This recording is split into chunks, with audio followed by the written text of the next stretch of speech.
Hello friends, कैसे हैं आप सब लोग। होप आप सब अच्छे होंगे, मैं भी यहाँ पे अच्छा हूं।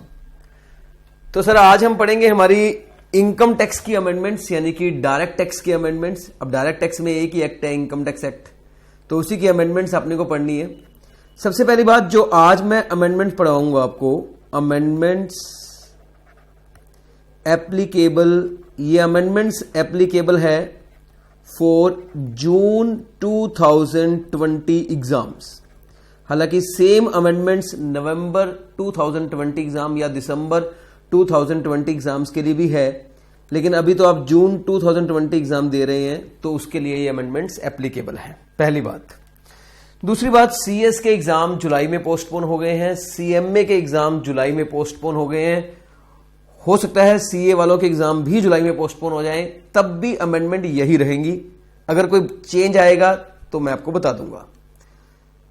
ये अमेंडमेंट जो हम पढ़ेंगे इसके लिए एप्लीकेबल क्या है हमारे लिए, मैं बता दूं आपको। एप्लीकेबल प्रीवियस ईयर जो है हमारा 1920 है, एप्लीकेबल असेसमेंट ईयर जो है वो हमारा 2021 है, और फाइनेंस एक्ट जो हमारा एप्लीकेबल है वो 2019 है। एक और बात मैं आपको बता दूं, 2019 इलेक्शन ईयर था, यहां दो बजट आए थे, एक फरवरी में आया था और एक जुलाई के मंथ में आया था, मतलब एक इलेक्शन से पहले आता है।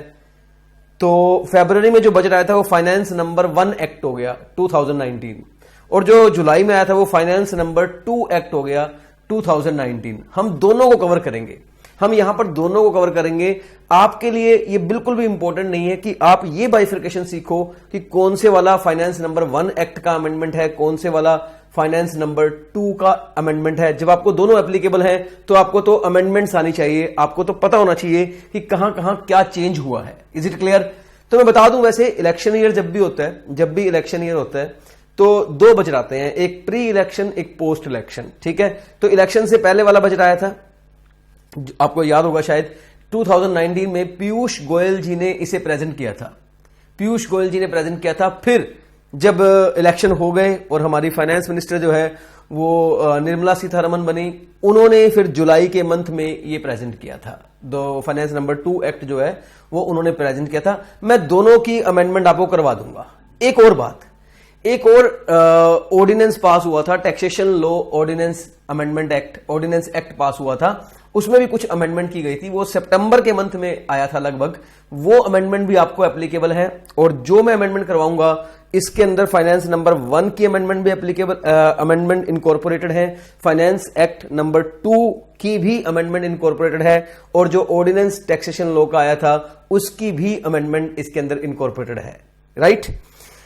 हाँ जी, तो सबसे पहले हम चैप्टर वाइज पढ़ेंगे। तो आज जो हमारा टारगेट है, जो बेसिक कंसेप्ट के चैप्टर में अमेंडमेंट आई है, आज हम वो करेंगे, बेसिक कंसेप्ट के चैप्टर की अमेंडमेंट करेंगे। हालांकि बेसिक कंसेप्ट के चैप्टर में काफी अच्छी खासी अमेंडमेंट आई है और बहुत इंपॉर्टेंट अमेंडमेंट आई है, बहुत इंपॉर्टेंट अमेंडमेंट आई है। इसके अलावा रेजिडेंशियल स्टेटस में भी अमेंडमेंट है, लेकिन बहुत ही माइनर सी अमेंडमेंट है। सैलरी चैप्टर में बहुत छोटी सी अमेंडमेंट है, हाउस प्रॉपर्टी में छोटी अमेंडमेंट है, पीजी में भी इस बार कोई बहुत ज्यादा अमेंडमेंट नहीं है।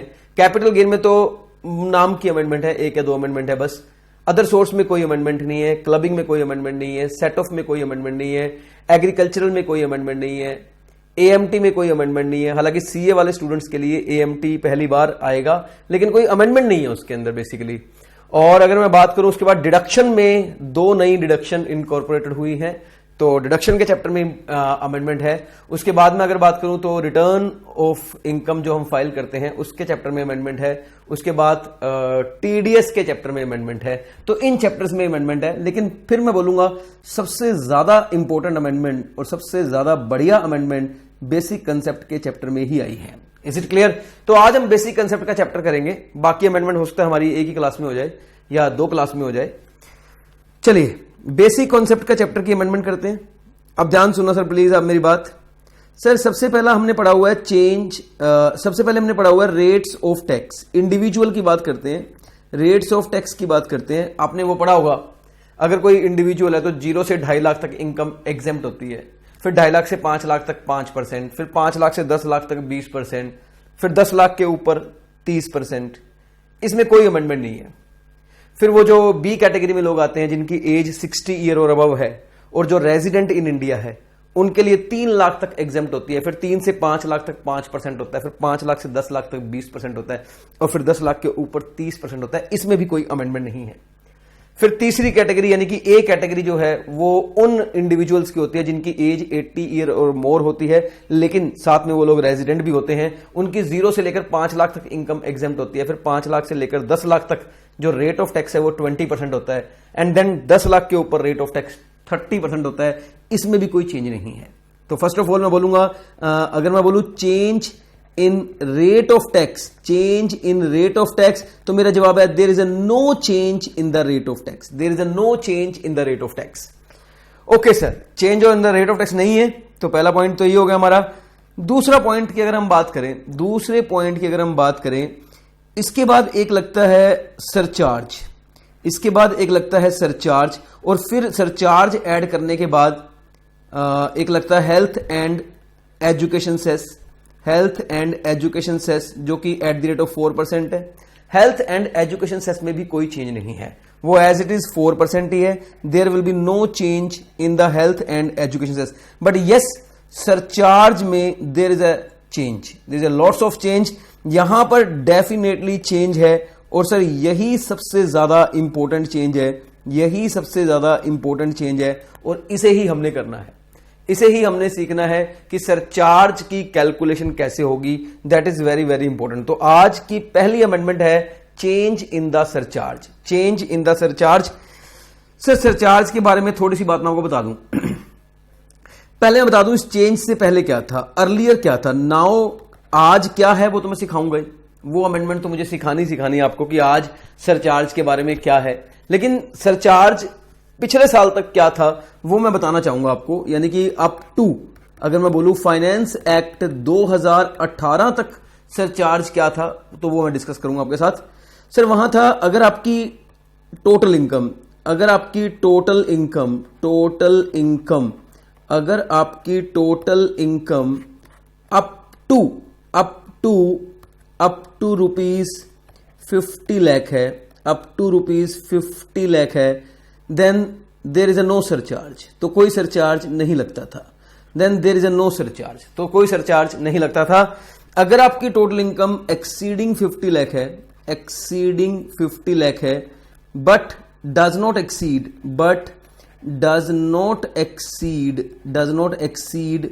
1 करोड़ है, 1 करोड़ है, तो सरचार्ज का रेट था 10%, सरचार्ज का रेट था 10%। सर मजे की बात है, ये आज भी यही रेट है, अभी तक कोई चेंज नहीं है इसके अंदर। अगर टोटल इनकम आपकी एक्सीड करती है 1 करोड़ से भी ज्यादा एक्सीड करती है, और उसके बाद नॉट एक्सीडिंग नहीं लिखा हुआ था, उन्होंने बोला 1 करोड़ से कितनी भी एक्सीड करे, 1 करोड़ से कितनी भी एक्सीड करे, आपका सरचार्ज का रेट था 15%। यहां पर चेंज है, अब यहां पर चेंज है, यहां पर रेट तो अभी भी 15% है, लेकिन but does not exceed create कर दिया, और आगे और नए स्लैब बना दिए, और नए सरचार्ज के रेट भी क्रिएट कर दिए। Is it clear? मैं फिर बता दूं, जो अर्लियर फाइनेंस एक्ट 2018 तक की बात करूं, तो जो सरचार्ज लगने का सिस्टम था वो ये था कि अगर आपकी इनकम अप टू 50 लाख है तो there will be no surcharge, कोई सरचार्ज नहीं लगाया जाएगा, किसी प्रकार के सरचार्ज लगने का कोई चांस नहीं है।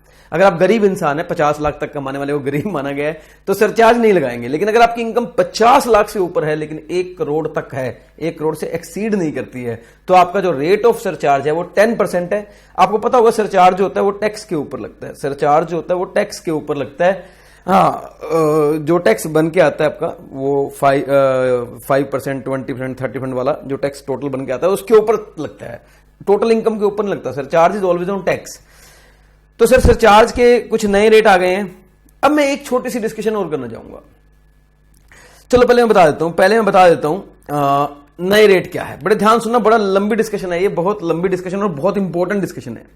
सर नए रेट उन्होंने कुछ ऐसे बनाए कि अगर आपकी टोटल इनकम, पहले आप ध्यान सुनना प्लीज, अगर आपकी टोटल इनकम एक्सीड करती है, अप टू रुपी 50 लाख है, अप टू रुपी 50 लाख है, तो सरचार्ज का जो रेट रहेगा वो निल रहेगा। ठीक है।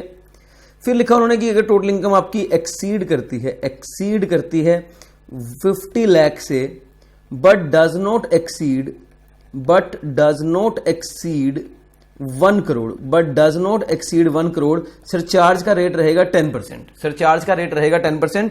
अगर आपकी टोटल इनकम एक्सीड्स करती है 1 करोड़ बट ये नया आ गया पॉइंट, ये मैं थोड़ा सा चेंज कर देता हूं इसके अंदर, ये अपने पास एक नया पॉइंट आ गया, वो कह रहा है but does not exceed 2 crore. ये पॉइंट नया आ गया कि अगर वो 2 करोड़ से ज्यादा एक्सीड नहीं करती तो सरचार्ज का रेट 15% है। रेट सेम है। फिर आगे लिखा है एक्सीड्स 2 करोड़। सपोज आपकी जो टोटल इनकम है वो 2 करोड़ से एक्सीड करती है बट डज नॉट एक्सीड, ये वाला स्लैब नया आ गया, पहले नहीं था, but does not exceed 5 crore, तो आपका सरचार्ज का रेट 25% रहेगा। और एक और नया पॉइंट आ गया कि अगर आपका टोटल इनकम एक्सीड्स करता है 5 करोड़, इसके आगे नहीं लिखा उन्होंने, कितनी भी एक्सीड करें, तो आपका सरचार्ज का रेट रहेगा 37%। सर पहले आप समझ लो सर, बहुत और भी सारी टेक्निकल चीजें इसके अंदर नहीं आई हैं, लेकिन आपको मैं धीरे धीरे समझाने वाला हूं ताकि आप कंसेप्ट को पूरी तरह समझ पाओ। हाँ जी, तो सर ये एक्चुअली नया पॉइंट आया, ये नई चीज आई कि उन्होंने बोला कि ठीक है अगर आपकी इनकम 1 करोड़ से एक्सीड करती है ना। अच्छा, आप जानते हैं ना टोटल इनकम का मतलब क्या होता है? टोटल इनकम का मतलब क्या है सर? टोटल इनकम का मतलब आपको पता है? टोटल इनकम का मतलब होता है gross total income minus 80C से लेकर 80U का डिडक्शन माइनस करने के बाद जो बचता है, that is called total income. वही अमाउंट देखना होता है, 50 लाख वगैरह जो भी अमाउंट है वो देखना होता है। हाँ जी, तो अगर आपकी टोटल इनकम 50 लाख से एक्सीड करती है और 1 करोड़ तक है, 1 करोड़ से एक्सीड नहीं करती है, तो सरचार्ज का रेट रहेगा 10%। पहले भी यही था। 1 करोड़ से एक्सीड करती है तो सरचार्ज का रेट रहेगा 15%, पहले भी यही था। लेकिन 2 करोड़ से एक्सीड करती है तो 25% हो जाएगा, ये नया आ गया। 5 करोड़ से एक्सीड करती है तो 37% हो जाएगा, ये नया आ गया। अब सुनिए सर, जब ये नए रेट आए सरचार्ज के, तो मार्केट में हंगामा हो गया। मेरी बात सुनना, मार्केट में हंगामा हो गया कि यार ये क्या गवर्नमेंट है, गवर्नमेंट क्या कर रही है, गवर्नमेंट का दिमाग खराब हो गया। मतलब सरचार्ज के रेट इतने होते हैं क्या? 25%, 37%। सबसे ज्यादा प्रभाव इसका शेयर मार्केट पे पड़ा। लोगों ने अपने शेयर मार्केट से वापस निकाल लिए। बोले भाई साहब इतना सरचार्ज देंगे क्या हम अपनी इनकम के ऊपर? बोले ना, मैं आपको बता दूं, शेयर मार्केट में ना 2 स्पेशल इनकम आती है। एक तो short term capital gain under section 111A, वो जो होता है ना इक्विटी शेयर या units of equity oriented fund या यूनिट्स ऑफ बिजनेस ट्रस्ट, जब हम उनको रिकॉग्नाइज्ड स्टॉक एक्सचेंज के थ्रू बेचते हैं और उनके ऊपर हमने एसटीटी पे किया होता है परचेज के टाइम पे भी और सेल के टाइम पे भी, तो उस केस में जो रेट ऑफ टैक्स होता है, अगर शॉर्ट टर्म आता है तो कंसेशनल रेट 15% लगता है, जो टैक्स का रेट होता है, सरचार्ज का नहीं, टैक्स का रेट। और एक लॉन्ग टर्म कैपिटल गेन होता है 112 कैपिटल ए, उसमें लिखा था कि अगर यही केसेस में, मतलब इक्विटी शेयर या units of equity oriented fund या यूनिट्स ऑफ बिजनेस ट्रस्ट को सिक्योर्ड रिकॉग्नाइज्ड स्टॉक एक्सचेंज के थ्रू बेचने पर और उन पर एसटीटी पे किया हो परचेज और सेल के टाइम पर, तो अगर लॉन्ग टर्म आ जाए तो वो 112A में टैक्सेबल होता है, जो कि 10% टैक्सेबल होता है इन एक्सेस ऑफ ₹1 लाख। अगर आपका long term capital gain 5 lakh आया तो 1 लाख तक माफ हो जाएगा, और 1 लाख से ऊपर जो 4 लाख बचेगा उसके ऊपर 10% के हिसाब से टैक्सेबल होता है। तो लोगों ने शोर मचा दिया कि सर ये तो बहुत गलत हो गया। जिन लोगों के short term capital gain 111A और long term capital gain 112A वाली इनकम थी, वो बोले सर हम क्या, देखो वो बड़े लोग हैं, शेयर मार्केट वाले लोग हैं, बोले हम क्या अब हमारी इस इनकम पर जो टैक्स लगेगा उसके ऊपर 25% सरचार्ज देंगे क्या? हम क्या 37% सरचार्ज देंगे क्या? ना, हम नहीं, हम तो शेयर मार्केट से पैसा निकाल रहे हैं। तो गवर्नमेंट डर गई। गवर्नमेंट ने बोला एक बात बताओ, आपने पिछले साल ये बात क्यों नहीं बोली? पिछले साल भी तो सरचार्ज 10% लग रहा था, 15 लग रहा था, तब तो आप चुप रहे। बोले सर देखिए 10% या 15% फिर भी टॉलरेबल है। अगर आप 10% या 15% तक लगाओगे तो हम टॉलरेट कर लेंगे, कोई इश्यू नहीं है। लेकिन अगर आप 15% से ऊपर लगाओगे तो हम टॉलरेट नहीं करेंगे। सीधी सी बात है, हम टॉलरेट नहीं करेंगे, हम अपने पैसे शेयर मार्केट में से निकाल लेते हैं, और क्या। फिर अब हम क्या कर सकते हैं भाई? बोले यहां तक टॉलरेट कर लोगे? बोले यहां तक कर लेंगे। हमारी चाहे शॉर्ट टर्म 111A वाली इनकम हो, चाहे लॉन्ग टर्म 112A वाली इनकम हो, चाहे कोई और अदर इनकम हो, इन पर जो भी हमारा टैक्स आएगा उसके ऊपर 10% या हद मार के 15% तक हम सरचार्ज देने को रेडी हैं। लेकिन अगर आप सोच रहे हो कि हम 25% सरचार्ज दे देंगे, हम 37% सरचार्ज दे देंगे, तो भूल जाओ, फिर वो तो हम नहीं देने वाले। और सर जो सितंबर के मंथ में टैक्सेशन जो लॉज का ऑर्डिनेंस आया था, उसमें यहीं पर एक अमेंडमेंट उन्होंने की और उन्होंने बोला ठीक है भाई, हम आपको एश्योर करते हैं कि इस केस में और इस केस में और इस केस में 25 और 37% वाले केस में ये जो सरचार्ज है ये एक्सक्लूसिव रहेगा short term capital gain under section 111A and long term capital gain under section 112A। यहां पर भी एक्सक्लूसिव रहेगा short term capital gain under section 111A and long term capital gain under section 112A। बोल दिया exclusive, मतलब इन दो income पर हम 25% या 37% का सरचार्ज नहीं लगाएंगे। भले ही आपकी इनकम 2 करोड़ से एक्सीड कर जाए, भले ही आपकी इनकम 5 करोड़ से एक्सीड कर जाए, इन दो इनकम पर, क्योंकि इन्हीं लोगों को दिक्कत हुई थी, बोले इन दो इनकम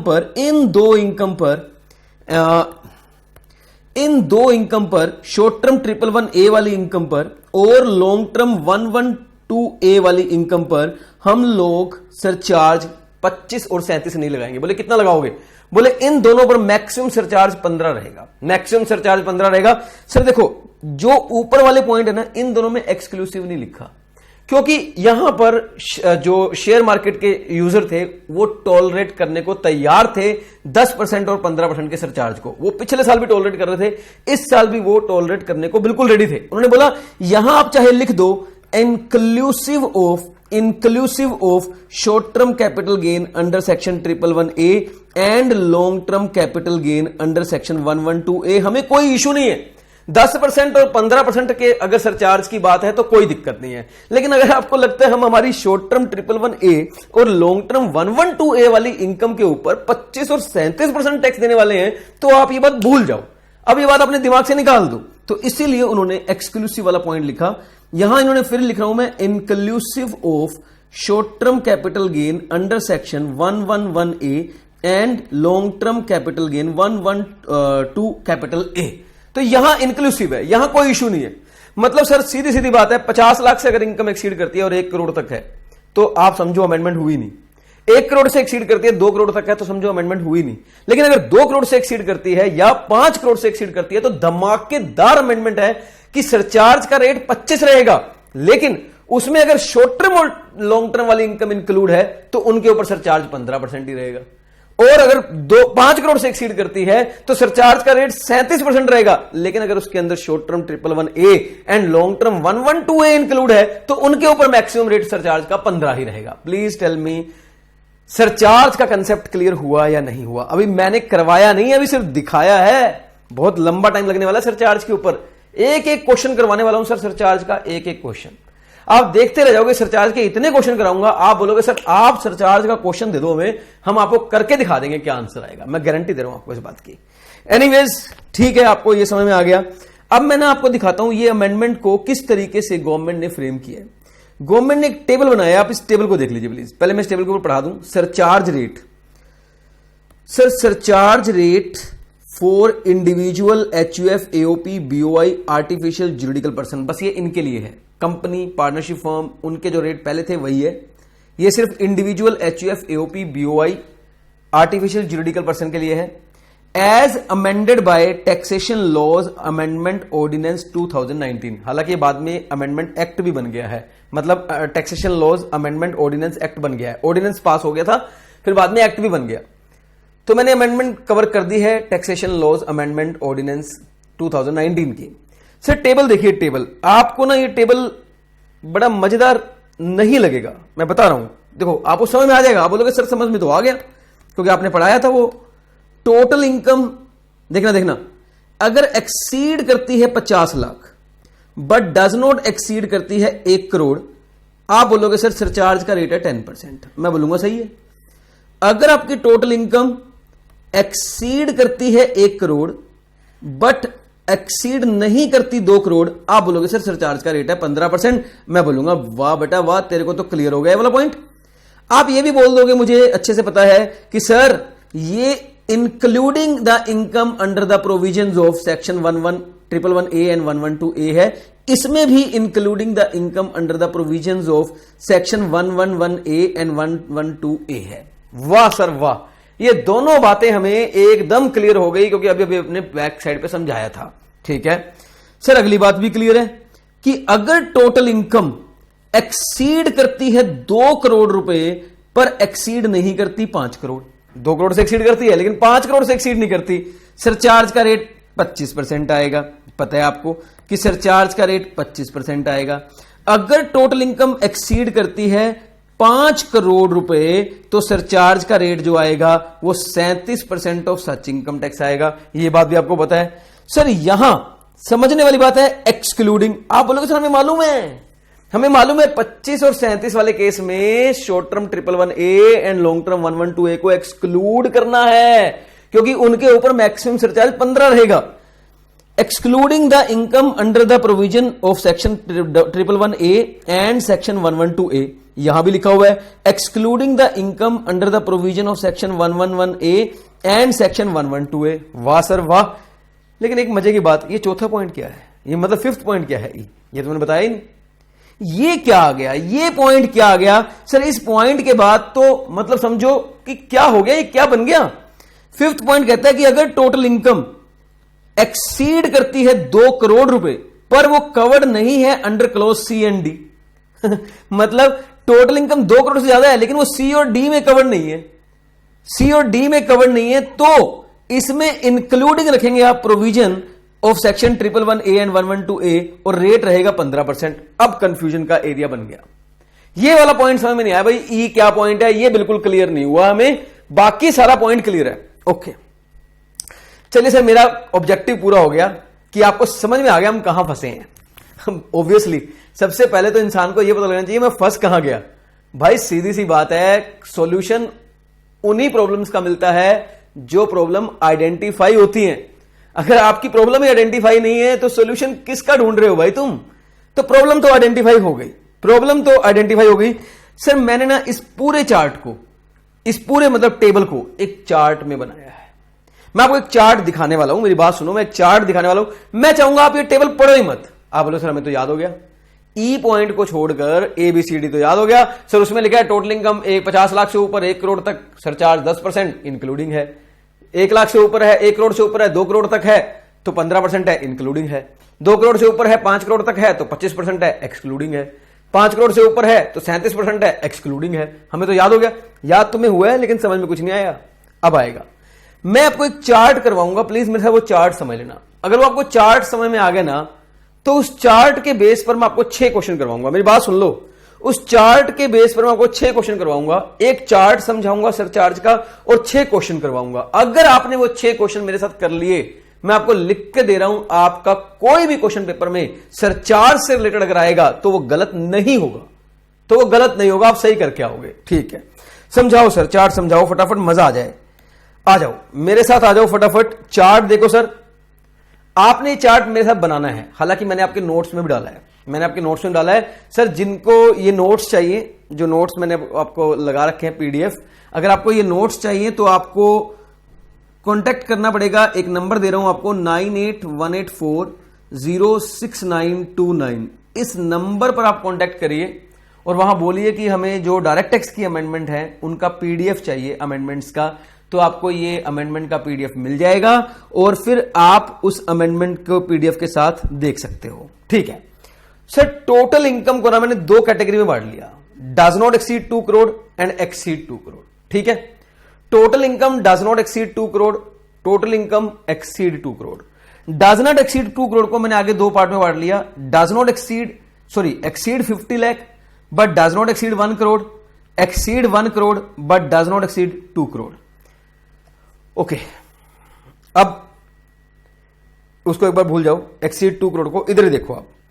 अगर आपकी टोटल इनकम एक्सीड नहीं करती 2 करोड़ से, 2 करोड़ से एक्सीड नहीं करती, 2 crore is very important figure, मैं बोलूंगा 2 crore is important figure, is important figure in surcharge, 2 crore is important figure in surcharge. So 2 crore basically आप 2 करोड़ पर इंफेसाइज करना।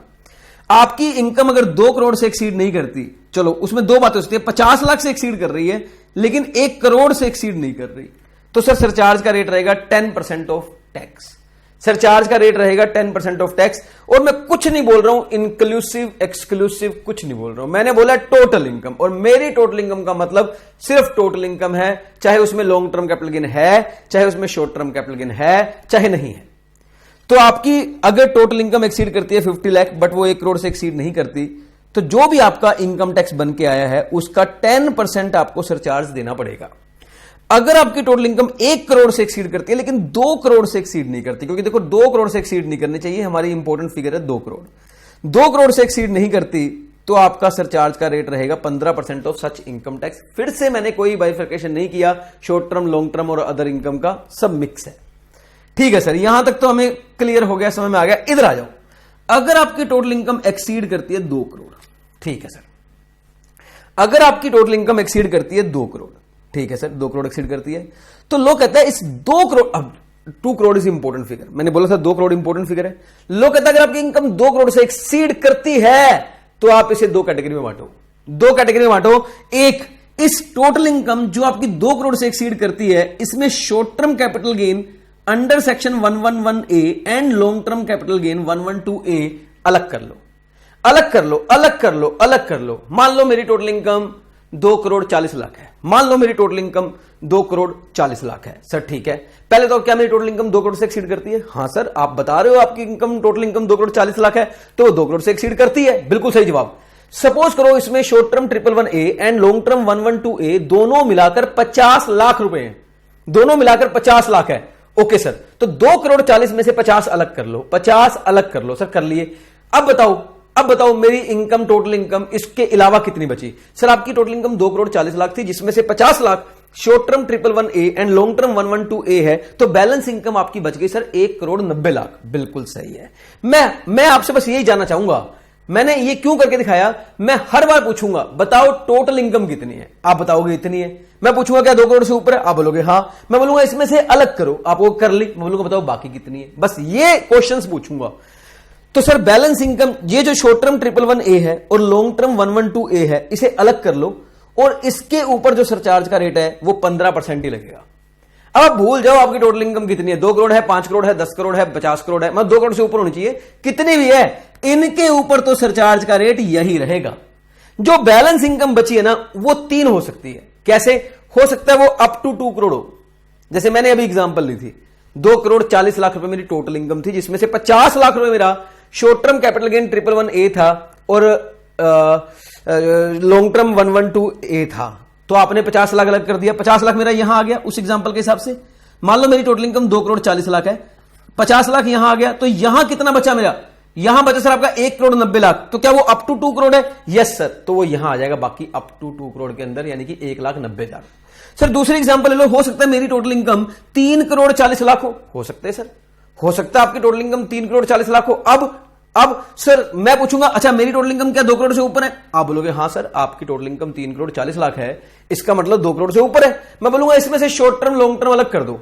मान लो अभी भी 50 lakh short term long term है, अलग कर दिया, कितना बचा? सर अब तो आपकी टोटल इनकम जो बैलेंस वाली बची है वो 2 करोड़ 90 लाख बची है।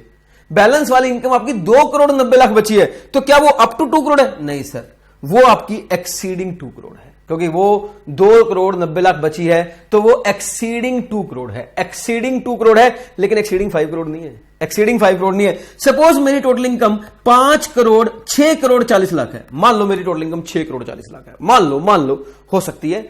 इसमें से अलग करो short term 111A and long term 112A, आपने बोला कर दिए, मैंने कितने 50 लाख है कर दिए, कितने बचे? सर 5,90,000 बचे। मैं बोलूंगा what is my balance income? 5 crore 90 lakh, 5 crore 90 lakh, क्या वो इसमें आएगी? सर इसमें तो नहीं आएगी, वो आएगी इसके अंदर मोर देन 5 करोड़। अब मोर देन 5 करोड़ अभी कितनी भी आ जाए बैलेंस इनकम, वो यहीं पे आएगी। Please tell me concept is clear और नॉट क्लियर? थोड़ा फास्ट करवा रहा हूं, थोड़ा फास्ट बता रहा हूं, क्योंकि सर आपको टैक्स आता है, आप मेरे साथ सिर्फ अमेंडमेंट करने आए हो, टैक्स करने थोड़ी ना आए हो। टैक्स करने आओगे तो फिर रेगुलर बैच में आओ, यहां पर तो आप सिर्फ अमेंडमेंट पढ़ने आए हो। ओके देखो 3 केस ले लेते हैं, इसको छोड़ दो एक बार, इसको छोड़ देते हैं, 3 केस ले लेते हैं, 3 केस ले लेते हैं, आपको बिल्कुल क्लियर हो जाएगा। आ जाओ मेरे साथ, मैं समझा देता हूं। मेरी टोटल इनकम 3 केस ले लेते हैं। तो केस नंबर 1, मेरी टोटल इनकम है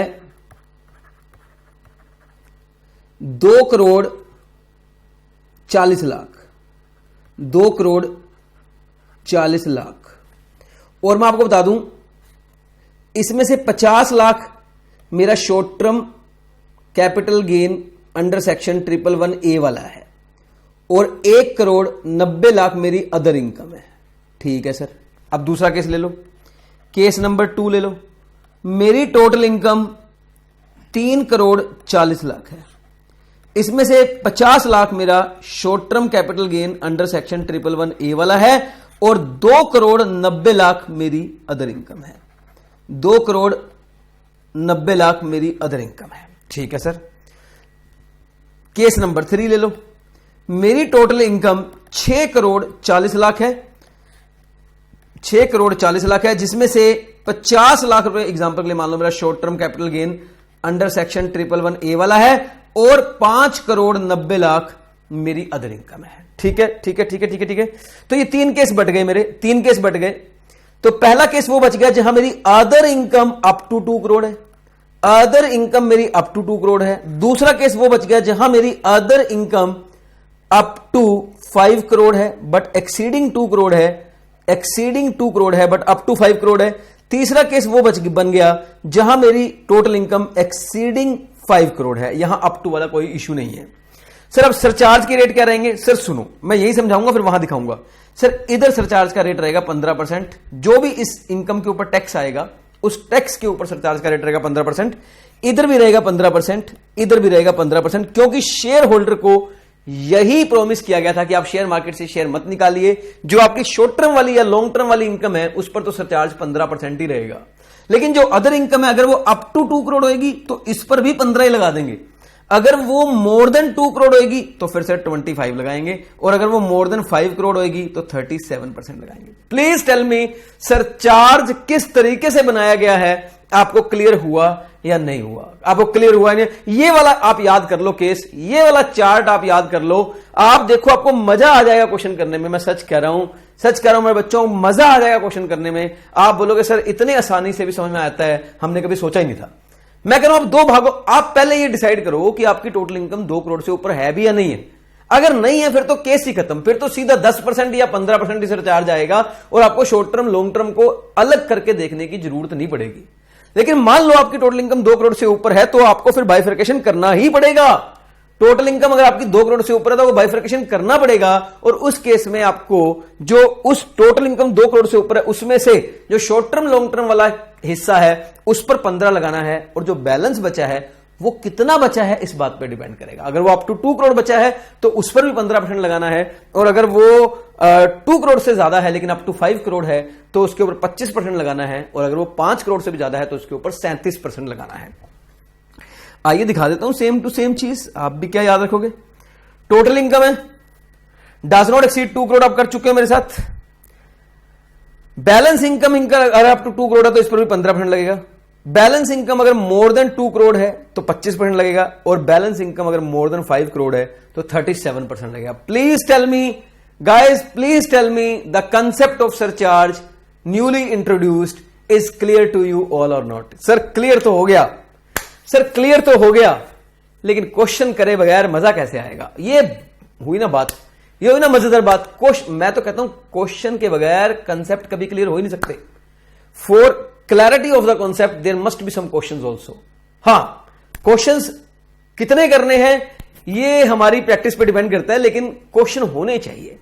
आइए फटाफट मेरे साथ क्वेश्चन लिख लो बच्चों, मेरे साथ क्वेश्चन लिख लो बच्चों। मैं सच कह रहा हूं, जो बच्चा क्वेश्चन लिख लेगा ना वो मजे ले लेगा क्वेश्चन के, सच कह रहा हूं। और जो नहीं लिखेगा ना क्वेश्चन उसके मजे ले लेगा, मैं सच कह रहा हूं।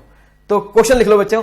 Short term capital gain under section 111A 55 lakh, other income 90 lakh, total income 90 lakh. मैं पहला क्वेश्चन पूछूंगा, क्या टोटल इनकम 2 करोड़ से एक्सीड करती है? आप बोलोगे नहीं, 2 करोड़ से ऊपर बिल्कुल एक्सीड नहीं करती। मैं बोलूंगा अच्छा, तो फिर मैं लेफ्ट हैंड साइड में देखूं चार्ट के अंदर, अच्छा 2 करोड़ से ऊपर एक्सीड नहीं करती, क्या 50 लाख से एक्सीड करती है? आप बोलोगे हां।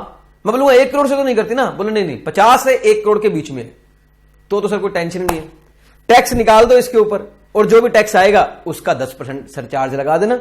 हमें तो सरचार्ज सीखना ना, टैक्स रेट निकालने तो आपको आते हैं ना टैक्स रेट? सर थोड़े थोड़े याद है, अच्छा मालूम था मेरे को। चलो टैक्स रेट भी सिखा देता हूं। देखो सबसे पहले इसमें स्पेशल इनकम है शॉर्ट टर्म 111A, इसके ऊपर सरचार्ज, सॉरी, इसके ऊपर जो टैक्स का रेट होता है वो होता है 15%। टैक्स का रेट ही 15% है। 55 लाख की इनकम है, 15% के हिसाब से बन गया 8,25,000। सही है बेटा, 8,25,000 क्लियर है। अदर इनकम जो बची है 40 लाख, इसके ऊपर लगेगा स्लैब रेट, क्योंकि हमने इंडिविजुअल का पढ़ रहे हैं। स्लैब रेट तो 0 से 2.5 लाख नील आएगा, 2.5 लाख से 5 लाख 5% 12,500, 5 लाख से 10 लाख 20% यानी कि 1 लाख रुपए, और 10 लाख से 40 लाख यानी कि 30 लाख का डिफरेंस हो गया। 30 लाख का 30% यानी कि 9 लाख रुपए आ जाएगा।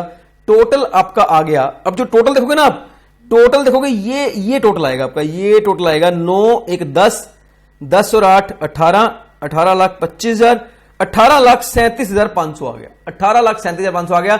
और आपको सीधा सरचार्ज इसी के ऊपर लगाना है 10%। आपको ऐसे नहीं करना इसके ऊपर अलग सरचार्ज, इसके ऊपर अलग सरचार्ज। क्यों? क्योंकि वो 2 करोड़ के बाद क्लेश होता है, अलग वाला क्लेश जो है ना वो 2 करोड़ के बाद होता है, 2 करोड़ से ऊपर इनकम होने पे होता है। यहां तो आप टोटल टैक्स जो भी आपका आएगा उसके ऊपर सीधा 10% लगा सकते हो, तो आपका 1,83,750 रुपए का सरचार्ज आ जाएगा। Please tell me the question number 1 is clear to you or not. बता दीजिए सर, बता दीजिए। अब आप वीडियो देख रहे हो, आपको मजा भी आ रहा है, तो कमेंट बॉक्स में भी लिख देना यार कि सर मजा आ गया है, बिल्कुल समझ में आ गया है कि सरचार्ज कैसे कैलकुलेट करना है। और शेयर भी कर देना अपने सभी दोस्तों के साथ कि कैसे पढ़ाते हैं सरचार्ज, कैसे समझ में आता है, आपको पता लग गया होगा। दूसरा क्वेश्चन, सर दूसरा क्वेश्चन मैं करने वाला हूं, पर आप नोट करो पहले क्वेश्चन को। Short term capital gain under section 111A है हमारा 1,25,00,000। Short term capital gain under section 111A है हमारा 1,25,00,000। अदर इनकम है 50 लाख, टोटल इनकम है 1,75,00,000। मेरा क्वेश्चन वही रहेगा, क्या ये टोटल इनकम 2 करोड़ से ऊपर है? 2 crore is an important figure, 2 crore is an important figure. नहीं सर 2 करोड़ से ऊपर नहीं है, आ जाओ फिर उस साइड में। अच्छा 2 करोड़ से ऊपर नहीं है, क्या ये 1 करोड़ से ऊपर है? हाँ सर ये 1 करोड़ से लेकर 2 करोड़ के बीच की इनकम है। तो सर आपको पता है ऐसे केस में जो सरचार्ज लगता है वो 15% लगता है, और कोई बाइफर्केशन करने की जरूरत नहीं है, जो भी टोटल टैक्स आएगा उसका 15% लगेगा। टैक्स निकाल दो बस। अब सर शॉर्ट टर्म पर तो अलग रेट होता है, 15% का टैक्स रेट होता है, वो तो लगा ही दो आप। ये आ गया 18,75,000। अदर इनकम आपकी बची 50 लाख, उस पर लगेगा स्लैब रेट। मैं बताता हूं स्लैब रेट कितना आएगा। 0 से 2.5 लाख नहीं लाएगा, 2.5 लाख से 5 लाख 5% 12,500, 5 लाख से 10 लाख यानी कि टोटल डिफरेंस हो गया 5 लाख का, 5 लाख का 20% यानी कि 1 लाख, फिर 10 लाख से लेकर 50 लाख यानी कि 40 लाख रुपए का डिफरेंस आ गया। उसका 30% अगर मैं करूं तो बनता है 12 लाख। तो सर ये आपका टोटल टैक्स बन गया। अलग करने की जरूरत नहीं है, कंबाइंड कर लो सर।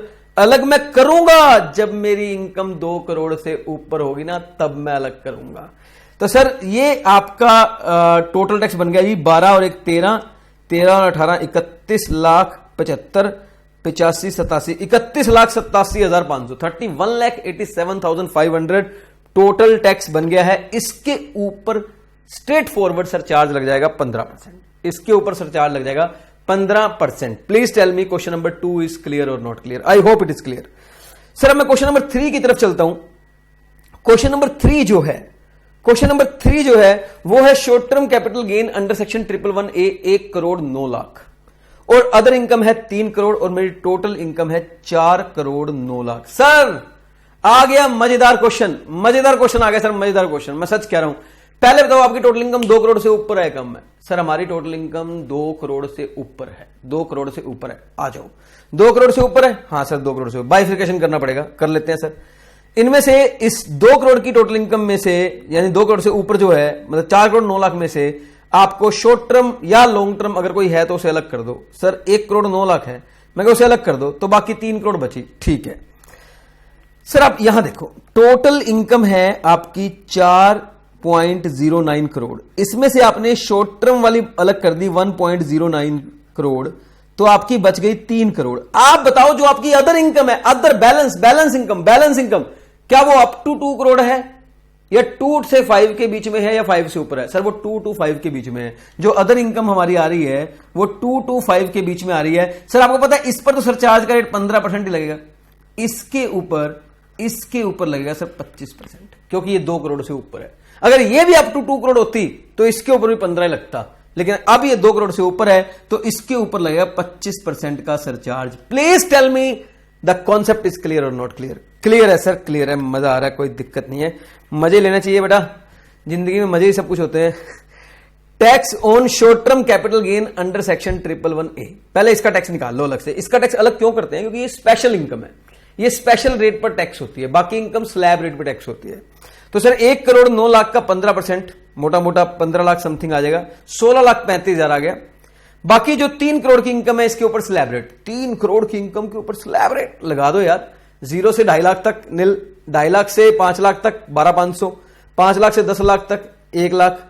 अच्छा, कई लोग ना थोड़े ज्यादा सियाने बनते हैं, वो क्या बोलते हैं, अरे अप टू 10 लाख तक 1,12,500 बनता है। मुझे भी आता है, मुझे भी पता है अप टू 10 लाख तक सीधा 1,12,500 बनता है, मुझे मत सिखाओ।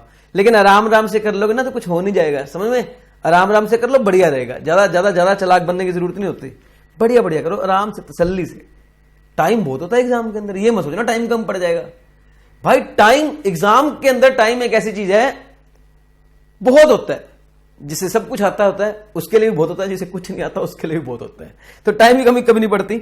10 लाख से 3 करोड़ तक बन गया 2 करोड़ 90 लाख, 2 करोड़ 90 लाख का बन गया 87 लाख, राइट, 87 लाख। अब सर ये अलग करना है आपको और ये अलग करना है।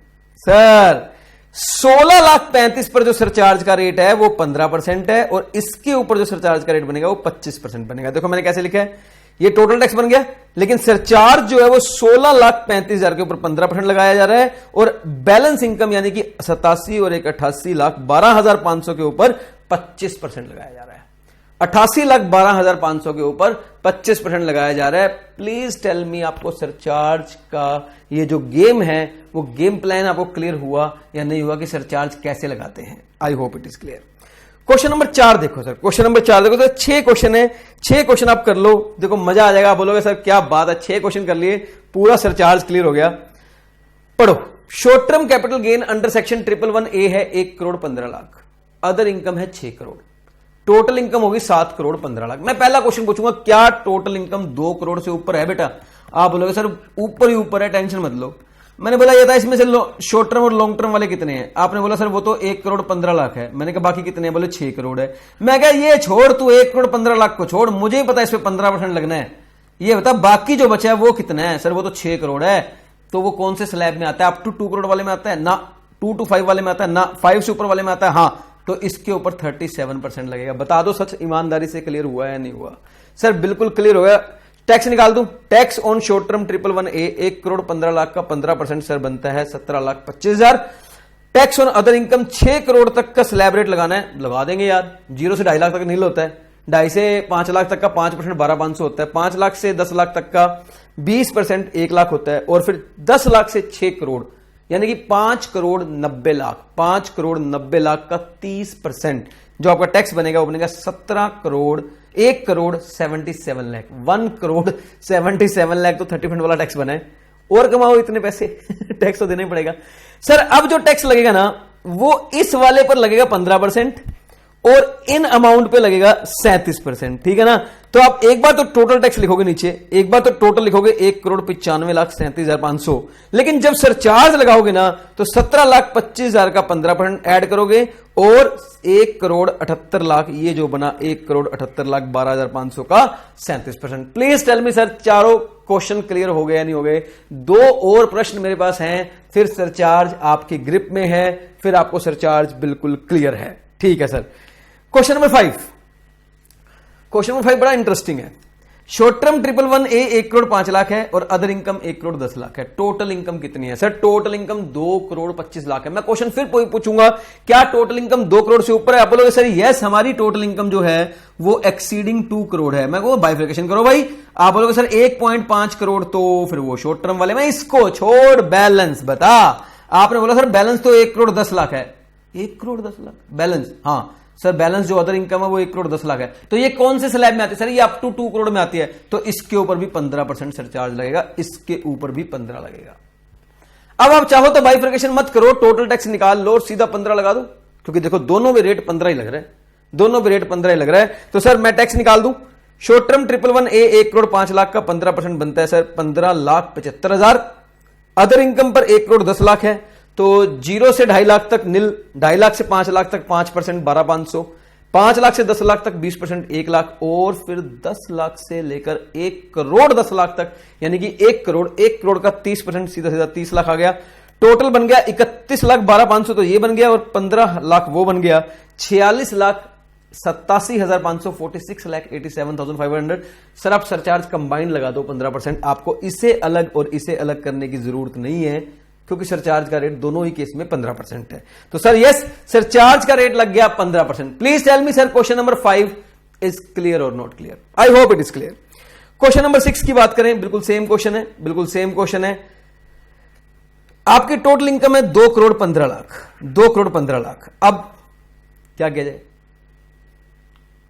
अब क्या किया जाए सर? अब क्या किया जाएगा? अब आप बताओ, अब आप बताओ सर, मैं बताऊं? चलो मैं बताता हूं, देखता हूं कितने बच्चे समझदार हैं। 2,15,00,000 है सर, इसमें से 1,55,00,000 कर दो और 60 लाख अलग कर दो, इस पर तो 15 लगेगा। सर अदर इनकम जो है वो कितनी है? सर अदर इनकम जो है ना वो आपकी 2 करोड़ तक है। अदर इनकम जो है वो आपकी 2 करोड़ तक है। सर इस पर भी 15 ही लगेगा। सेम क्वेश्चन हो गया सर, सेम तरीके का क्वेश्चन हो गया, कर देते हैं। तो 1,55,00,000 का 15% 23,25,000। अदर इनकम 60 लाख का स्लैब रेट, 0 से 2.5 लाख नील, 2.5 लाख से 5 लाख 5% 12,500, और 5 लाख से 10 लाख 20% 1 लाख, और 10 लाख से 60 लाख 30% 15 लाख। टोटल टैक्स बन गया 39 लाख। सर सीधा ही कर दो 15%, क्या फर्क पड़ता है? सीधा ही कर दो 15%, क्या फर्क पड़ता है सरचार्ज का रेट, क्योंकि दोनों तरफ रेट 15 ही चल रहा है। I hope it is clear. Please tell me concept clear हुआ या नहीं हुआ? सर हो गया। सर एक क्वेश्चन मैं पूछूं? सर एक क्वेश्चन मैं बना रहा हूं, देख लो आप,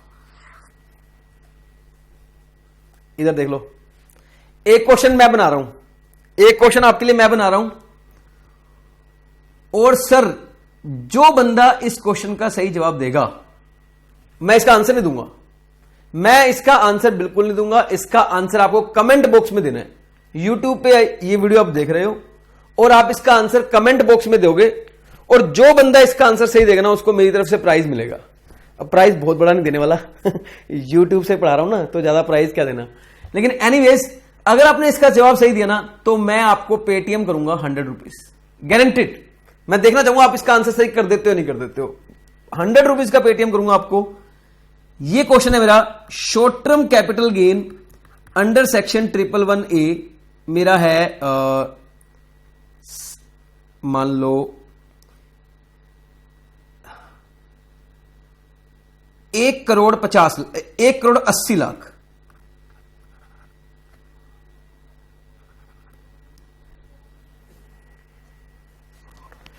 1,80,00,000 मेरा short term capital gain under section 111A है, और लॉन्ग टर्म कैपिटल गेन मेरा 112A वाला है, 112A वाला है, मान लो 31 लाख, 31 लाख।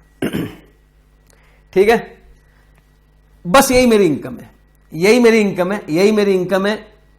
2,11,00,000, 2,11,00,000 मेरी टोटल इनकम है, 2,11,00,000 मेरी टोटल इनकम है। जो इस क्वेश्चन को पूरा फुल सही तरीके से सॉल्व कर देगा, मतलब जो बता देगा कि सर, चलो ये बता दो सरचार्ज का अमाउंट कितना आएगा, what will be the amount of surcharge, what will be the amount of surcharge, what will be the, ये मत बोलना इतने अमाउंट पर इतने % लगा दो, मुझे अमाउंट बताना सीधा, what will be the amount of surcharge. ठीक है, तो जो इसका सही जवाब देगा कमेंट बॉक्स में सबसे पहले, उसको मेरी तरफ से 100 रुपीज का पेटीएम मिलेगा। ठीक है, पेटीएम मिलेगा, डेफिनेटली मिलेगा, और उस बच्चे का मैं वीडियो भी डलवा दूंगा और बताओ कि देखो सर मुझे मिला पेटीएम। ठीक है, तो उसे पक्का पेटीएम मिलेगा 100 रुपीज का, लेकिन आपको सही जवाब देना पड़ेगा, आपको सही जवाब देना पड़ेगा। देखता हूं कौन सा बच्चा इसका सही जवाब देता है। क्वेश्चन मैंने टेक्निकल बनाया है जानबूझ के, क्वेश्चन मैंने, अब 100 रुपए की बात है भाई, मैं भी कोशिश करूंगा कि क्वेश्चन मुश्किल बनाया जाए। ओके, चलिए सर, ये क्वेश्चन यही खत्म हुआ, और इसी के साथ हमारा सरचार्ज का कंसेप्ट भी खत्म हो गया। तो मैं इसको यहां से हटा देता हूं एक बार। हां जी, सरचार्ज का कॉन्सेप्ट हमारा यहां पे खत्म हो गया है।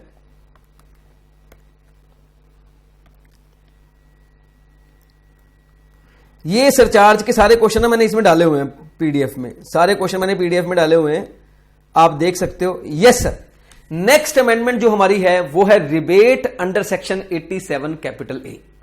छोटी सी अमेंडमेंट लेकिन बहुत ही इंपॉर्टेंट अमेंडमेंट। सर देखिए, पीयूष गोयल जब फरवरी में बजट आया था, 1 फरवरी को आया था शायद बजट 2019 में, तो पीयूष गोयल जी ने आते ही क्या स्टेटमेंट दी कि अब 5 लाख रुपए तक आपको कोई टैक्स नहीं देना। लोगों को उस वक्त ऐसा कन्वे हुआ कि शायद पीयूष गोयल जी ये कहना चाह रहे हैं कि सभी लोगों के लिए 0 से 5 लाख तक इनकम जीरो कर दी है, नील कर दी है, उसका रेट नील कर दिया, लेकिन ऐसा नहीं था। पीयूष गोयल जी ने कहा कि हमने ये कब कहा कि 0 to 5 लाख जीरो है, टैक्स नील आएगा। हमने बोला कि अगर आपकी इनकम अप टू 5 लाख है तो आपका टैक्स इफेक्टिवली बनेगा ही नहीं, क्योंकि आप रिबेट का बेनिफिट लेकर टैक्स को जीरो कर सकते हो। तो सर रिबेट कितनी इंपॉर्टेंट हुई आप खुद सोच के देखो। सर रिबेट क्या था, पहले मैं अर्लियर बताता हूं। अर्लियर क्या था? अर्लियर मतलब इस अमेंडमेंट आने से पहले। Sir this rebate is available only to resident individual. आज भी यही है, अवेलेबल टू रेजिडेंट इंडिविजुअल। ये सिर्फ हमारे लोगों को मिलेगी जो इंडिया के रेजिडेंट है, जो ये पीटर, मार्सन, माइकल, जितने भी मतलब अंग्रेजी नाम वाले लोग हैं ना, इनको ना मिलने वाली रिबेट। मेरा मतलब जो नॉन रेजिडेंट है। अर्लियर लिखा हुआ था कि टोटल इनकम आपकी डज नॉट एक्सीड 3,50,000 है तो आपको रिबेट मिलेगी। यहां अमेंडमेंट है, यस यहां लिखा हुआ है, अब आपको रिबेट मिल जाएगी अगर आपकी total income does not exceed 5 lakh. बिल्कुल सर, एक तो आपका क्वांटम जो रिबेट के लिए क्वालिफाइंग अमाउंट था वो चेंज हो गया। क्वालिफाइंग जो रिबेट के लिए अमाउंट था वो 3,50,000 था, जो कि अब कर दिया गया है 5 लाख। ओके, 5 लाख कर दिया गया है। क्वांटम ऑफ रिबेट जो है आपकी रहेगी टैक्स पेबल और 2500 विच एवर इज लेस, ये पुरानी बात है। आज आपकी क्वांटम ऑफ रिबेट रहेगी tax payable before cess, of course rebate cess से पहले मिलती है, और 12,500 whichever is less. Sir 12,500 तक आपकी रिबेट जो है, सॉरी आपकी जो रिबेट है वो मैक्सिमम 12,500 जाएगी। मतलब जो भी आपका टैक्स बनेगा और 12,500 विच एवर इज लेस। एक और इंपॉर्टेंट बात मैं आपको बता दूं, ये क्वेश्चन करवाऊंगा आपको। क्वेश्चन करवाने से पहले एक बात बता दूं, इसमें लिखी नहीं हुई, मैं बताता हूं आपको।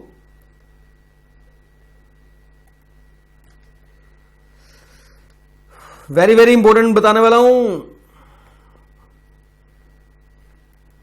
हां जी, इंपॉर्टेंट ये है, रिबेट इज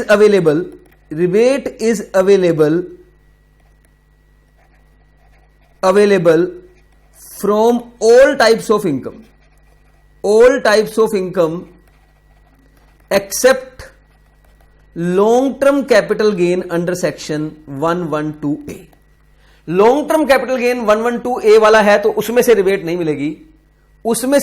मिलेगी, बाकी कोई भी इनकम हो आपको रिबेट मिल जाएगी, कोई इशू नहीं है। मैं समझाऊंगा इसमें क्या मतलब बनेगा, रिबेट का कॉन्सेप्ट आपको फुल्ली क्लियर कर दूंगा। सर देखना, किसी ने आपको रिबेट का कॉन्सेप्ट इतने अच्छे से नहीं कराया होगा जितना मैं करवाने वाला हूं। आप थोड़ा सा हौसला रखो, थोड़ा कॉन्फिडेंस रखो, आप सुन लो पहले मैं क्या बोल रहा हूं। देखो सर 3 क्वेश्चन है मेरे पास। पहला क्वेश्चन है, अगर आपकी टोटल इनकम 4 लाख हो तो क्या आंसर आएगा? कर लेते हैं।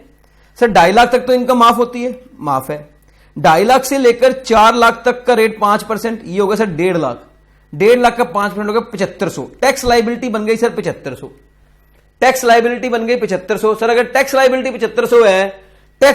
7500 है तो आपका रिबेट जो है वो कितना बनेगा? या तो 7500 या 12,500। मतलब what is the amount of tax, और 12,500 विच एवर इज लेस। तो सर 7500 पूरा रिबेट मिल जाएगा, टैक्स बनेगा 0।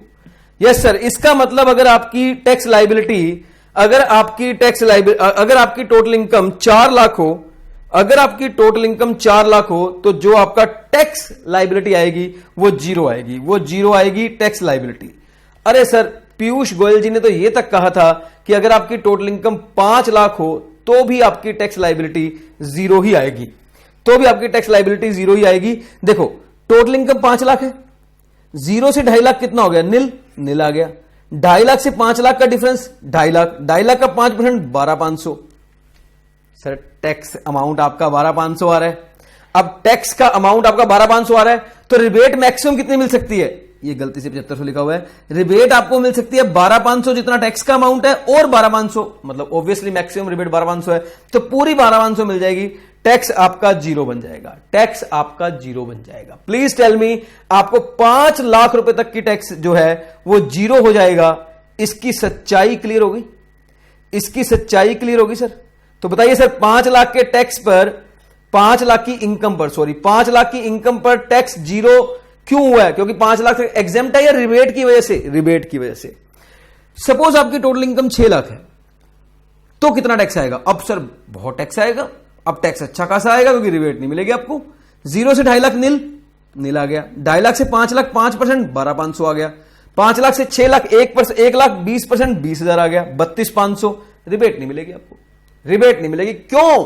क्योंकि रिबेट तब मिलती है जब total income does not exceed, जब total income does not exceed कितनी? 5 लाख, तब रिबेट मिलती है। तो यहां नहीं मिलेगी, फिर आपको एजुकेशन सेस भी देना पड़ेगा और आपको टैक्स भी लगेगा। सही है सर। एक छोटा सा क्वेश्चन पूछ रहा हूं, एक छोटा सा क्वेश्चन पूछ रहा हूं। पीयूष गोयल जी ने कहा कि अगर आपकी टोटल इनकम 5 लाख रुपए तक है तो आपका टैक्स 0 आएगा। चलो बिकॉज ऑफ रिबेट ही 0 आएगा, मान लेते हैं उनकी बात सर आंखों पे। मान लिया टोटल, अगर आपका टोटल इनकम 5 लाख है तो टैक्स 0 आएगा, रिबेट की वजह से ही 0 आएगा। मैं आपसे क्वेश्चन पूछता हूं, क्या पॉसिबल है कि आपकी टोटल इनकम 5 लाख से कम हो और तो भी रिबेट मिले? रिबेट मिलेगी लेकिन टैक्स 0 नहीं आएगा, फिर भी टैक्स का अमाउंट आएगा, फिर भी टैक्स का कुछ ना कुछ अमाउंट आएगा, टैक्स का कुछ ना कुछ अमाउंट आएगा। टोटल इनकम 4 लाख है तो रेजिडेंट इंडिविजुअल हो, रिबेट एलिजिबल है, रिबेट मिलेगी। अब ये मत सोचना सर हम मान लेंगे वो नॉन रेजिडेंट है, रिबेट ही नहीं मिलेगी तो फिर टैक्स तो आएगा ही आएगा। नहीं नहीं, रिबेट के लिए आप एलिजिबल हो, रिबेट के लिए आप रेजिडेंट हो, आप रेजिडेंट इंडिविजुअल हो, आप रेजिडेंट इंडिविजुअल हो, आप रेजिडेंट इंडिविजुअल हो। आपकी टोटल इनकम मान लो 4 लाख रुपए है, मान लो 4 लाख है। अब मैं कहता हूं रिबेट माइनस होएगी, लेकिन रिबेट के माइनस होने के बावजूद भी टैक्स का अमाउंट बचेगा और उसके ऊपर हेल्थ एंड एजुकेशन सेस भी लगेगा और आपको पे भी करना पड़ेगा बैलेंस अमाउंट। आप बताओ ऐसा कैसे पॉसिबल होगा? अभी तो हमने करके देखा 4 लाख तक की टैक्स पे रिबेट पूरी मिल जाती है और आंसर 0 आता है। 5 लाख के तक के इनकम पे जो टैक्स है वो 0 बन जाता है। तो 4 लाख की इनकम होने पर टैक्स कैसे बन जाएगा? मैं बताऊं आपको, आ जाओ सर। सपोज करो आपकी, ध्यान सुन लो इधर, सपोज करो आपका लॉटरी इनकम आपके पास है, लॉटरी इनकम आपके पास है 1 लाख रुपए और अदर इनकम आपके पास है 3 लाख रुपए। बन गई टोटल इनकम 4 लाख? हां सर टोटल इनकम तो 4 लाख बन गई, बन गई ना 4 लाख? बन गई सर। टैक्स निकालो सर। टैक्स कैसे निकलेगा सर? लॉटरी पे स्पेशल रेट होता है, लॉटरी पर स्पेशल रेट होता है कितना? 30%। 1 लाख का 30%, सर ये तो बन गया 30,000। हां बनेगा सर। अदर इनकम कितनी है सर? अदर इनकम 3 लाख है, इसके ऊपर स्लैब निकालो, इसके ऊपर स्लैब निकालो। सर 0 से 2.5 लाख तक तो नील होता है। हाँ तो नील होता है, नील लिख दो सर। 2.5 लाख से लेकर 50 लाख, 5 लाख 3 लाख तक की बात करें 50,000 हुआ, 50,000 का 5% 7500 हुआ। सर ये तो बन गया 37,500। बिल्कुल सही है सर। क्या ये बंदा रिबेट के लिए एलिजिबल है? सर बिल्कुल एलिजिबल है। क्यों नहीं मिलेगी रिबेट? ये तो बता दो सर। इसमें तो लॉटरी इनकम है, लॉटरी में से भी रिबेट मिलती है क्या? क्यों नहीं मिलती सर? हमने तो सुना था लॉटरी में से कोई खर्चा माइनस नहीं होता, कोई डिडक्शन 80C to 80U नहीं मिलती, कोई 2.5 लाख का बेनिफिट नहीं मिलता। बिल्कुल सही सुना था, लेकिन रिबेट मिलती है, ये भी सही सुन लो।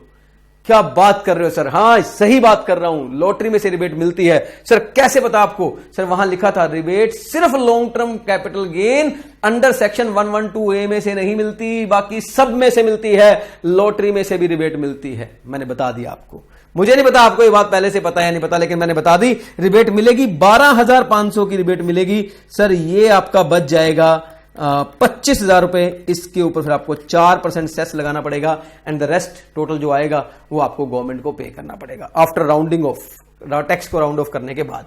Please tell me. हाँ जी बताइए बताइए बताइए बताइए। रिबेट का कंसेप्ट क्लियर हुआ है नहीं हुआ? सर बिल्कुल क्लियर हो गया, रिबेट का कॉन्सेप्ट हमें समझ में आ गया। लो जी मैंने आपको रिबेट भी करवा दिया।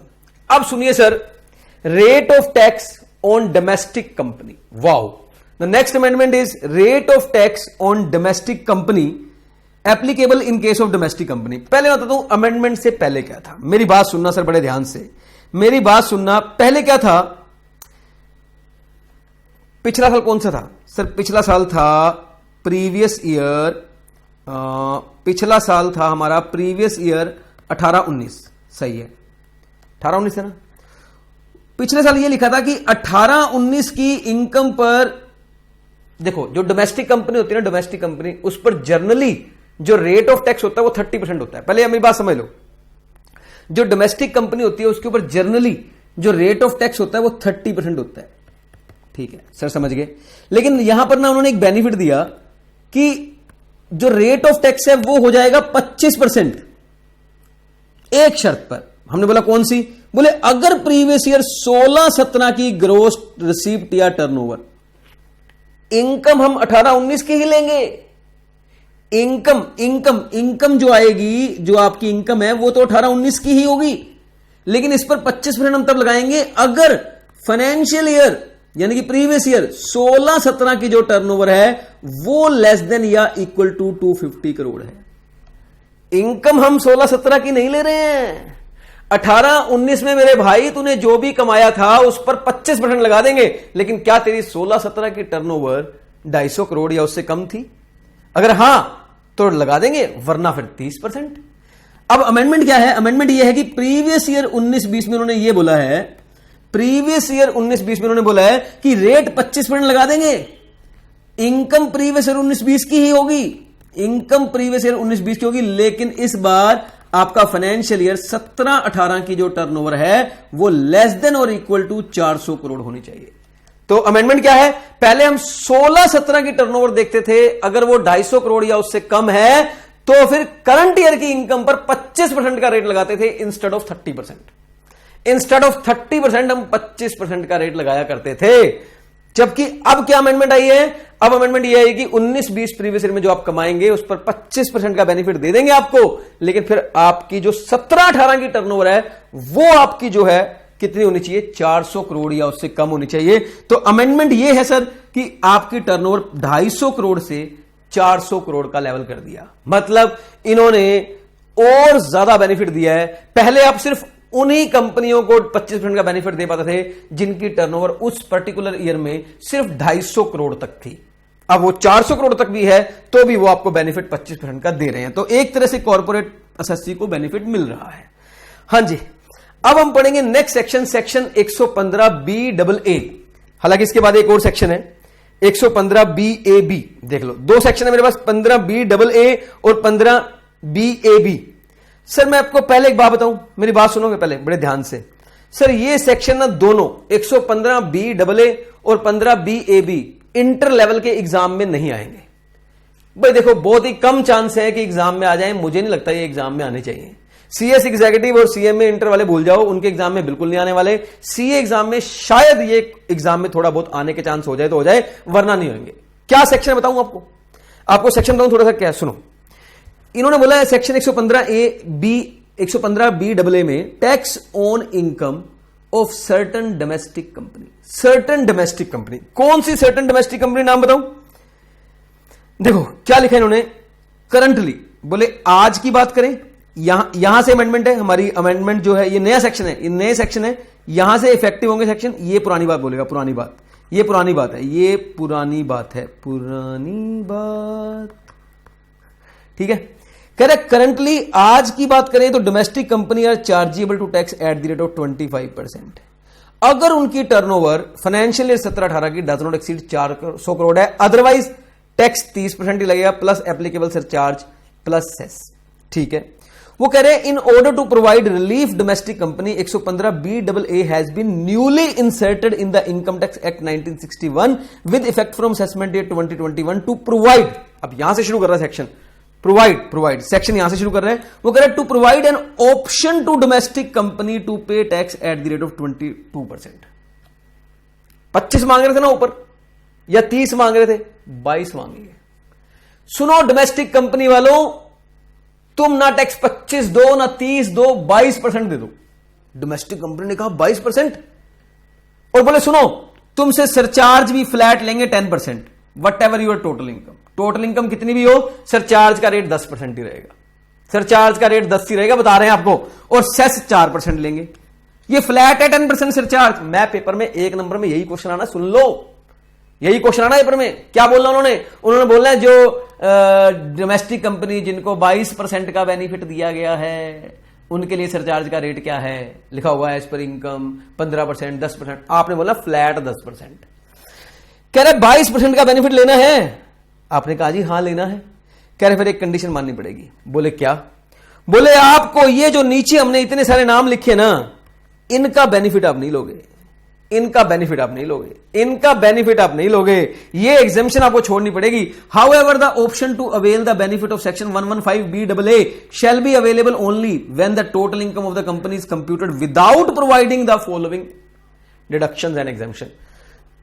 आपको 10AA का बेनिफिट नहीं देंगे, एडिशनल डेप्रिसिएशन नहीं मिलेगी, 32AD का बेनिफिट नहीं मिलेगा, 33AB का नहीं मिलेगा, ABA का नहीं मिलेगा, 35 का नहीं मिलेगा, 35AD का नहीं मिलेगा, 35CCC का नहीं मिलेगा, 35CCD का नहीं मिलेगा। और जो सेक्शन 80C to 80U की डिडक्शन है, उसमें जो हेडिंग सी है, यानी कि जिसमें इनकम के कारण डिडक्शन मिलती है, वो रॉयल्टी इनकम पे एटसेट्रा, वो वाली डिडक्शन भी नहीं मिलेंगी, वो वाली डिडक्शन नहीं मिलेंगी। और एक और बात सुनो, ये ऑप्शन टू अवेल जो है, ये आपको on or before filing due date of return choose करना पड़ेगा, और एक बार आपने चूज कर लिया तो इसे आप विड्रॉ नहीं कर सकते। सिंपल है। गवर्नमेंट ने डोमेस्टिक कंपनी को बोला कि हम आपसे 25 नहीं लेंगे, हम सिर्फ 22 लेंगे, 22% लेंगे, लेकिन फिर आपको हमारी एक कंडीशन माननी पड़ेगी कि आपको ये वाले बेनिफिट छोड़ने पड़ेंगे। अब कंपनियां क्या करेगी?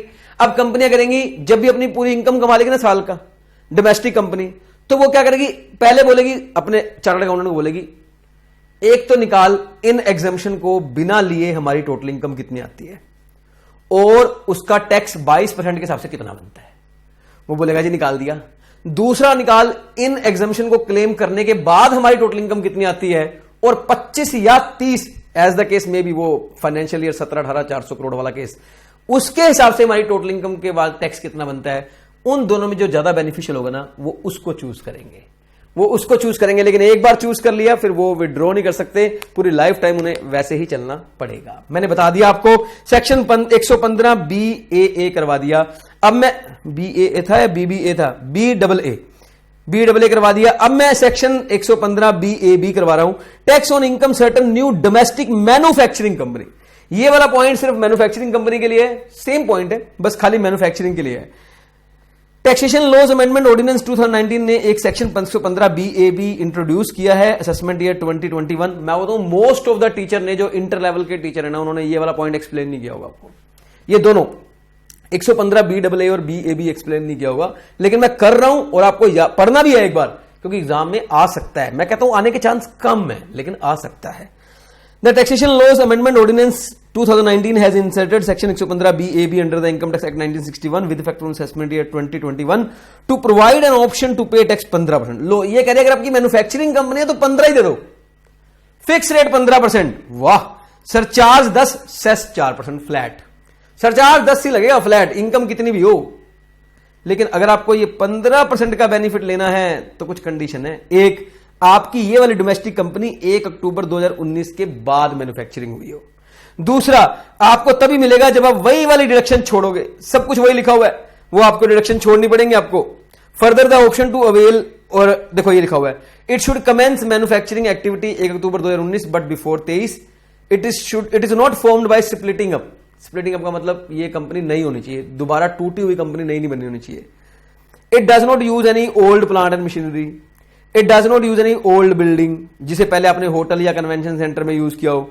Total income of a company has been computed without claiming specified deduction exemption. जो ऊपर 115BAA में डिडक्शन एग्जाम्पशन लिखी थी, वो लंबी लिस्ट, वो आप यहां भी क्लेम नहीं करेंगे। और एक बार आपको ये ऑप्शन रिटर्न फाइल करने से पहले चूज करनी है। अगर आपने ये ऑप्शन चूज एक बार कर ली तो विड्रॉ नहीं कर सकते। तो सर डोमेस्टिक कंपनी के लिए उन्होंने कुछ बातें बोली है। डोमेस्टिक कंपनी जो मैन्युफैक्चरिंग होनी चाहिए, रेट 15 होगा 22 की जगह, और कम कर दिया, 15 होगा 22 की जगह। 3 बातें हैं। एक, ये 1 अक्टूबर 2019 या उसके बाद फॉर्म्ड होनी चाहिए, बट मार्च 2023 तक का बेनिफिट मिलेगा आपको, फॉर्म्ड हो जानी चाहिए उसके बीच में। ये स्प्लिटिंग अप नहीं होनी चाहिए, दोबारा नहीं बनी होनी चाहिए, रिकंस्ट्रक्शन होनी चाहिए, न्यू होनी चाहिए। Old plant and machinery, old building आप इसमें यूज नहीं करेंगे। और जो एग्जाम्पशन 115BAA में थी वो आपको छोड़नी पड़ेंगी। एंड आपको रिटर्न भरने से पहले आपको बताना पड़ेगा कि आपको ये बेनिफिट लेना है या नहीं लेना, 15% वाला। और एक बार आपने बेनिफिट ले लिया फिर आप विड्रॉ नहीं कर सकते। मैंने बता दिया। एक छोटा सा चार्ट मैंने बनाया है, सरचार्ज का रेट क्या होगा। सर देखिए, जो नॉर्मल डोमेस्टिक कंपनी जो आप पढ़ चुके हो, ऑलरेडी आपको आता है, उसका अप टू 1 करोड़ तक सरचार्ज लगता ही नहीं है। 1 करोड़ से ऊपर 10 करोड़ तक 7% होता है, और 10 करोड़ के ऊपर 12 होता है। लेकिन ये दो कंपनियां जो 115 BAA और BAB है, देख लो सर, सरचार्ज फ्लैट है 10%। कोई भी सिचुएशन हो, सरचार्ज फ्लैट रहेगा 10%। प्लीज टेल मी प्लीज, आपको बेसिक कॉन्सेप्ट के चैप्टर की अमेंडमेंट्स क्लियर हुई या नहीं हुई? आई हैव डन इट, मैंने कर दी है बेसिक कॉन्सेप्ट के सारे चैप्टर की अमेंडमेंट्स कंप्लीट कर दी है। तो मेरे को लगता है कि आज की क्लास इतनी काफी है, आप इसे प्लीज पढ़िए। मैंने चैप्टर कंप्लीट कर दिया है बेसिक कॉन्सेप्ट्स का, और सारी अमेंडमेंट मैंने पूरी तरह कंप्लीट कर दी है। सर मैं बस आपसे एक ही रिक्वेस्ट करूंगा, आप सीक्वेंस में चलना मेरे साथ। आपको पता नहीं है मैं आपके जून एग्जाम के लिए आपकी प्रिपरेशन किस तरीके से करवाने वाला हूं। मैं सिर्फ इतना बोलूंगा, जीएसटी अमेंडमेंट पार्ट 1 मैं कर चुका हूं, पार्ट 2 मैं कर चुका हूं, एमसीक्यू मैं कर चुका हूं जीएसटी अमेंडमेंट के ऊपर। सेम चीज मैं डीटी के लिए करने वाला हूं, और फिर उसके बाद मैं रिवीजन टाइप में जाने वाला हूं। तो आप इसको बिल्कुल सीक्वेंस में रखो। आज आप डीटी का अमेंडमेंट शुरू कर रहे हो, तो डीटी के अमेंडमेंट को साथ साथ करते रहना। चलिए सर, इतनी बात करूंगा, बहुत ज्यादा बातें नहीं करूंगा, आपके पास बहुत कम टाइम है, क्योंकि आपका टाइम बहुत कीमती है, एग्जाम्स है। चलिए sir, thank you very much, till then bye bye.